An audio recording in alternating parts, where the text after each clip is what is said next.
I wanted to touch on two more things when it comes to searching in NetMiner. The first is the keyword search. Whether you're using the main keyword search like I am here, or you're using keyword search as it's embedded in one of the other three search types, it all works the same and it all uses Lucene syntax. That means that you can get quite powerful with your queries. So here are some examples. You could do something like typing leaf and rust to search for both terms, or you can do leaf not rust to exclude looking for rust, or you can type rust resistance. If you're not sure about something, you could even do use a star, maybe resist with a star, for example. That's just a few ideas, and soon enough we'll be rolling out an update that will make these options a bit more visible and have a little bit of a help tip to help you assemble the most effective queries right in the interface. The second thing I wanted to talk about is called concept search. This is a feature located right here, and it lets you focus on specific biological concepts that are connected to the genes in the knowledge graph. For example, here we can search for flowering time, and I'll use Lucene syntax again, and I'll click the concept search. You can also change it right here at the top in the search. This then is showing me a bunch of different tabs that I can click through of all of the different node types that my search is matching.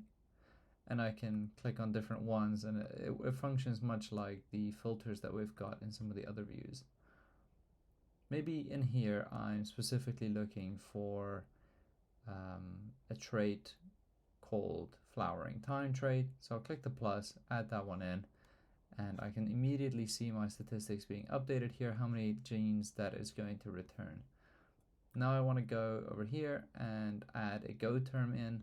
So maybe I'm interested also in shade avoidance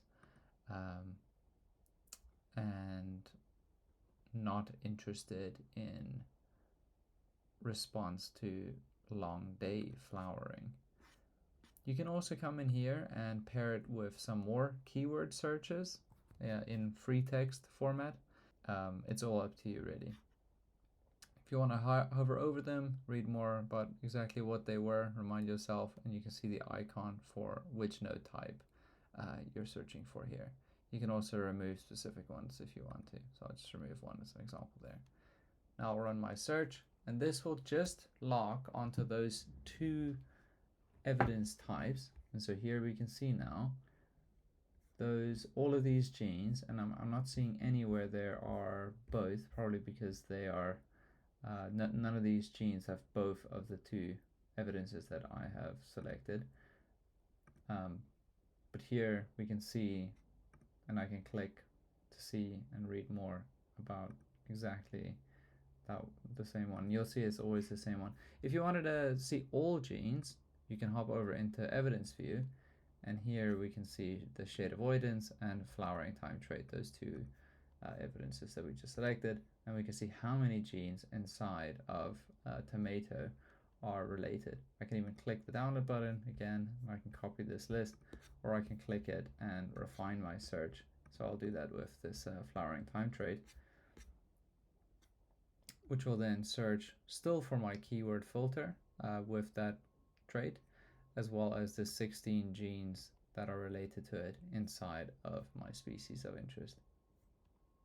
I hope this gives you a bit of an idea about how you can, again, recursively search inside of NetMiner and really get the most out of your queries.